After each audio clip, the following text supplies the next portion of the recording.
ఉన్న బంగారాన్ని విడిపించి ఆ రోజు ఆన్లైన్ రేటుకే మేము కొంటాం. Sharma gold company. తాకట్టులో ఉన్న బంగారాన్ని విడిపించి ఆ రోజు ఆన్లైన్ రేటుకే మేము కొంటాం. Sharma gold company. అందరికీ నమస్కారం. Welcome to Suman TV. నేను మీ రమ్య. అక్టోబర్ మాసంలో 1వ తారీఖు నుంచి 15వ తారీఖు వరకు 12 రాష్ట్రాల వారికి ఎలా ఉండబోతుందో తెలియజేయడానికి ఈ రోజు మనతో పాటు ఉన్నారు ప్రముఖ జ్యోతిష్య పండితులు నందిబట్ల శ్రీహరి శర్మ గారు. గురుగారిని అడిగి మరెన్నో విశేషాలు తెలుసుకుందాం. గురుగారు నమస్కారం. వాగర్థావివ సంపృక్తౌ వాగర్థ ప్రతిపత్తయే జగతః పితరౌ వందే పార్వతీ పరమేశ్వరౌ. సదాశివ సమారంభాం శంకరాచార్య మధ్యమాం అస్మదాచార్య పర్యంతం వందే గురు పరంపరాం. ఆదిత్యాయ చ సోమాయ మంగళాయ బుధాయ చ గురు శుక్ర శనిభ్యశ్చ రాహవే కేతవే నమః. శృంగేరి జగద్గురు పీఠాధిపతులకి కంచి పీఠాధిపతులకి నమస్కారములు తెలియచేసుకుంటూ కార్యక్రమాన్ని ప్రారంభిద్దాం. గురుగారు, అక్టోబర్ మాసంలో 1వ తారీఖు నుంచి 15వ తారీఖు వరకు మీనరాశి వారికి ఎలా ఉంది? అక్టోబర్ 1వ తారీఖు నుంచి 15వ తారీఖు వరకు మీనరాశి వారికి ఏ విధంగా ఉండబోతుందో తెలుసుకునే ముందు గ్రహ సంచారం తెలుసుకుందాం. రాశిలోని రాహు, 12 ఇంట శని వక్రీకరించి ఉండడం, 3వ స్థానంలో గురువు, అలాగే 4వ స్థానంలో కుజుడు, 7వ స్థానంలో రవి బుధ కేతులు, 8వ స్థానంలో శుక్రుడు, 11వ తారీఖు నుంచి ఈ యొక్క బుధుడు కూడా ప్రవేశం చేస్తాడు. ఇక శుక్రుడు కూడా ఈ 13వ తారీఖు రోజున తర్వాత భాగ్యస్థానంలోకి ప్రవేశం చేయడం, ఇది కొంత ఆశాజనకమైనటువంటి పరిస్థితి. కాబట్టి ఈ యొక్క ఏతావాత 15వ తారీఖు వరకు గ్రహాల యొక్క సంచార ప్రభావం మీకు మిశ్రమ ఫలితాలు అనేటువంటివి కలుగుతాయి. కాబట్టి ఇక్కడ గమనించుకోవాల్సినటువంటి ప్రధానమైన అంశం ఏంటంటే, సూర్యగ్రహణం అక్టోబర్ 2వ తారీఖు రోజున కన్యా రాశిలో ఏర్పడుతున్నటువంటి కారణం చేత మీనరాశి వారు ప్రధానంగా ఎక్కువగా సమస్యలు ఎదుర్కొనే అవకాశాలు గోచరమవుతున్నాయి. ఈ కారణం చేత ముఖ్యంగా దంపతులతో విభేదాలు, అనగా దాంపత్యంలో పొరపచ్చాలు రావడం, మాట అనుకోవడం, కొంతకాలం మాట్లాడుకోకుండా ఉండడం, ఇట్లాంటివి. లేదా వ్యాపార భాగస్వామ్యంలో ఉన్నవాళ్ళైతే ఆ వ్యాపార భాగస్వాముల మధ్య పొరపచ్చాలు వచ్చే అవకాశాలు ఉంటాయి. అనగా మిస్అండర్స్టాండింగ్ ఎక్కువగా పెరుగుతాయి. ముఖ్యంగా ధనపరమైనటువంటి మిస్అండర్స్టాండింగ్స్ వ్యాపార భాగస్వాముల మధ్య పెరుగుతాయి. ఇక ముఖ్యంగా గమనించుకున్నట్లయితే, మీరు ఎవరితో కలిసి పని చేస్తుంటారో, ఎవరితో కలిసి ప్రయాణం చేస్తుంటారో వారు మిమ్మల్ని మోసం చేసే అవకాశాలు ఈ మీనరాశిలో జన్మించినటువంటి వారికి గోచరమవుతాయి. కాబట్టి మీరు ఒకంత సందేహముతో మీరు ప్రతి పనిని కూడాను మీరు నివృత్తి చేసుకోండి. సందేహముతో ఉండి నివృత్తి చేసుకొని మీరు ముందడుగు వేయండి. ఏదైనా కానీ ముందస్తు చెల్లింపులు చేసేటువంటి విషయాల్లో జాగ్రత్తలు పాటించండి. ధన నష్టం జరిగేటువంటి అవకాశాలు ఎక్కువగా గోచరమవుతున్నాయని చెప్పవచ్చు.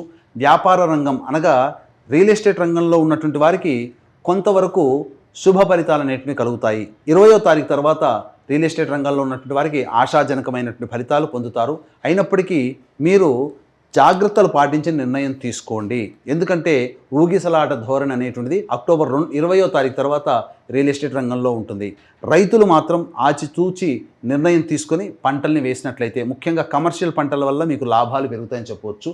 ఇక ముఖ్యంగా ఈ ఫుడ్కి సంబంధించినటువంటి వ్యాపారస్తులు, ఎఫ్ఎంసీజీ రంగంలో ఉన్నటువంటి వారు, విద్యాలయాలు, జ్యువెలరీ రంగంలో ఉన్నటువంటి వారు, రెస్టారెంట్ హోటల్ బిజినెస్లో ఉన్నటువంటి వారు మీరు పెట్టుబడులు పెట్టి వ్యాపార విస్తరణ చేయకుండా ఉండడమే మేలనేటువంటి విషయాన్ని గమనించుకోవాలి.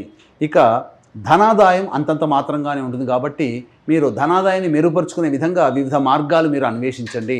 తప్పకుండా మీకు ఏదో ఒక దాంట్లో మీరు సక్సెస్ అవుతారని చెప్పవచ్చు. ఇక ప్రధానంగా గమనించుకున్నట్లయితే, ఈ యొక్క బుధుడు అక్టోబర్ 11వ తారీఖు నుంచి 8వ స్థానంలో ప్రవేశం చేయడం, ఈ కారణం చేత ప్రధానంగా గృహపరమైనటువంటి చిక్కులు కానీ, గృహంలో సమస్యలు ఉండడం కానీ, ఇవన్నీ కూడాను 10వ తారీఖు తర్వాత మీకు గోచరమవుతున్నాయి. కాబట్టి ఏతావాత చెప్పొచ్చేది ఏమిటంటే, ఈ యొక్క గ్రహణ ప్రభావము మీనరాశి వారిని ఎక్కువగా నష్టాన్ని కలగచేస్తుంది. అయితే గ్రహ సంచార ప్రభావం అనేటువంటిది మిశ్రమ ఫలితాలు ఉన్నప్పటికీ, మంచి జరిగే చోట మంచి తక్కువగా జరగడం, చెడు జరిగే చోట చెడు ఎక్కువగా జరగడం ఈ మీనరాశి వారికి గ్రహణ ప్రభావంలో కలుగుతుంది. అయితే 1వ తారీఖు రోజు తర్వాత నుంచి 15వ తారీఖు వరకు మంచి చెడు ఏ విధంగా ఉండబోతుంది, రాబడి ఖర్చులు ఏ విధంగా ఉంటాయనేటువంటి విషయాల గురించి క్లుప్తంగా మనం తెలియచేసుకుందాము.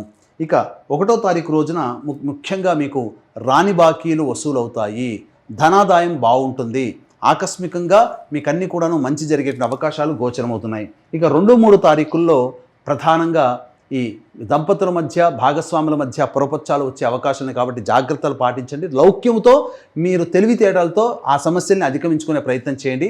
ధనాదాయానికి మాత్రం ఏమాత్రం లోటు ఉండదు. 4, 5, 6 తారీఖుల్లో కనుక గమనించుకున్నట్లయితే డబ్బుల విషయంలో జాగ్రత్తలు పాటించండి. ధన నష్టం జరిగేటువంటి అవకాశం ఉంటుంది. ప్రతి పని యందు కూడాను ఆలస్యం అవుతుంది. ఏ పని చేయాలన్నప్పటికీ కూడాను సరి అయినటువంటి నిర్ణయాలు తీసుకోలేకపోవడము, మనస్సు ప్రశాంతంగా లేకపోవడము ఒక జిగ్జాగ్ లాగా ఈ 4, 5, 6 తారీఖులో గోచరం అవుతుంది. ఇక 7, 8, 9 తారీఖులో కనుక చూసుకున్నట్లయితే ప్రధానంగా సంతానంతో విభేదాలు, సంతానం మూలకంగా ఖర్చులు, సంతానం మూలకంగా సమస్యలు పెరిగేటువంటి అవకాశం ఉంటుంది. కాబట్టి సంతానంతో లౌక్యంతో వ్యవహరించండి. ఇక ప్రధానంగా న్యాయవాద సంబంధమైనటువంటి విషయాల్లో మీకు అనుకూలంగా లేకపోవచ్చు. కాబట్టి జాగ్రత్తలు పాటించండి. ఇక 9, 10, 11 తారీఖుల్లో నిరుద్యోగస్తులకి ఊరటగా మంచి ఉద్యోగం లభించే అవకాశం గోచరమవుతుంది. ఉద్యోగంలో ఉన్నటువంటి వారు మీ యొక్క పేరు ప్రతిష్టలు పొందే విధంగా మీ యొక్క పనులు ఉంటాయి. ఉన్నతాధికారుల యొక్క అనుగ్రహము అండదండలతో మీరు పనులన్నీ కూడా చక్కబెట్టుకుంటారు. ధనాదాయం కూడా చక్కగా ఉంటుందని చెప్పవచ్చు. ఇక 12, 13 తారీఖుల్లో అన్ని రంగాలలో ఉన్నటువంటి వారికి చేతి వృత్తులు, కుల వృత్తులు, వ్యాపారస్తులు, ఉద్యోగస్తులు, రోడ్ సైడ్ వ్యాపారస్తులు అన్ని రంగాలలో ఉన్నటువంటి వారికి ధనాదాయం చక్కగా ఉంటుంది. అన్ని విధాలుగా సంతోషంతో గడుపుతారని చెప్పవచ్చు. ఇక 14, 15 తారీఖుల్లో కనుక చూసుకున్నట్లయితే మనస్సు ప్రశాంతంగా ఉండదు. ఒక జిగ్జాగ్ లాగా ఉంటుంది. ఖర్చులు అధికంగా ఉంటాయి. చేసేటువంటి ప్రతి పనులలో ఆటంకాలు అనేటువంటి ఉంటాయి. కాబట్టి జాగ్రత్తలు పాటించండి. మానసిక విచారం ఎక్కువగా ఉంటుంది. కాబట్టి దైవం అనుగ్రహాన్ని పొందే ప్రయత్నం చేయండి. ఇక గమనించుకున్నట్లయితే ఎంతటి వ్యక్తికైనప్పటికీ కూడాను దైవానుగ్రహం ఉంటేనే అన్ని రకాల సమస్యల్ని పరిష్కరించుకుంటారు. కాబట్టి దైవానుగ్రహం అందరికీ ఉండాలి. పైగా ఈ అక్టోబర్ 2వ తారీఖు రోజున ఏర్పడేటువంటి సూర్యగ్రహణము మీనరాశి వారిని ఎక్కువగా ఎఫెక్ట్ చేస్తుంది. కాబట్టి మేష, వృషభ, మిథున, సింహ, కన్య, తుల, ధనుస్సు, కుంభ, మీన రాశుల్లో జన్మించినటువంటి వారికి ఈ గ్రహణ దోష ప్రభావం అధికంగా ఉంటుంది. కాబట్టి ఈ గ్రహణ దోష నివారణార్థమై అక్టోబర్ 3వ తారీఖు రోజున మధ్యాహ్నం 3 గంటలకి దసరా నవరాత్రుల సందర్భంగా ఈ సూర్యగ్రహణ దోష నివారణ హోమాలు కేవలం పర్ హెడ్ 1500 రూపాయలకి చేయించడం జరుగుతుంది. మధ్యాహ్నం 12 గంటల లోపల మీ గోత్రనామాదులు నమోదు చేసుకోవచ్చు. అలాగే అక్టోబర్ 2వ తారీఖు రోజున మహాలయ అమావాస్య, పెత్తరామాస్య, పితృపక్షాల తిథి సందర్భంగా తండ్రి వైపు 3 తరాలు, తల్లి వైపు 3 తరాలలో మరణించిన వారి యొక్క ఆత్మతృప్తి కోసం ఈ పిండ ప్రదాన కార్యక్రమము, తర్పణాది కార్యక్రమాలు చేయించడం జరుగుతుంది. కాబట్టి ఈ పిండ ప్రదానాల కార్యక్రమానికి సంబంధించిన రుసుము కోసం కార్యక్రమ తదనంతరం కాంటాక్ట్ చేసి వివరాలు తెలుసుకోవచ్చు. గురుగారు, ఈ రాశి వారికి మెరుగైన ఫలితాల కోసం ఎలాంటి పరిహారాలు చేసుకోవాలి? ఈ రాశి వారు ప్రధానంగా లక్ష్మీనారాయణ హృదయం అని ఒకటి ఉంటుంది. ఆ లక్ష్మీనారాయణ హృదయాన్ని రోజుకి 8 సార్లు పఠించండి. ఎందుకంటే మీనరాశి వారికి సమస్యలు అధికంగా గోచరమవుతున్నాయి. కాబట్టి ఇది చేసినట్లయితే సంపూర్ణముగా, ముఖ్యంగా ధనపరమైన సమస్యలు, కుటుంబపరమైన సమస్యలు, వృత్తి ఉద్యోగ వ్యాపారపరమైనటువంటి సమస్యలు యొక్క లక్ష్మీనారాయణ హృదయం చదవడం ద్వారా తీరిపోతాయని చెప్పవచ్చు. ఇవి మనం చెప్పుకునేటువంటి గోచార రీత్యా వచ్చేటువంటి ఫలితాలు. మీ యొక్క జన్మించిన సమయానికి ఉన్నటువంటి జన్మకుండలి రీత్యా మీకు సమస్యలు అధికంగా ఉన్నట్లయితే జన్మించిన సమయానికి ఉన్నటువంటి జన్మకుండలి రీత్యా మీ యొక్క జాతకాన్ని దగ్గరలోని మంచి ఉపాసనాపరులైనటువంటి పండితుల చేత చూపించుకొని వారు సూచించే సలహాలు, సూచనలు కనుక పాటించినట్లయితే ఇంకా మెరుగైన జీవితాన్ని మీరు పొందుతారని చెప్పవచ్చు.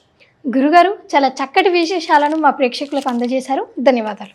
సర్వం శ్రీ ఉమామహేశ్వర పరబ్రహ్మార్పణమస్తు.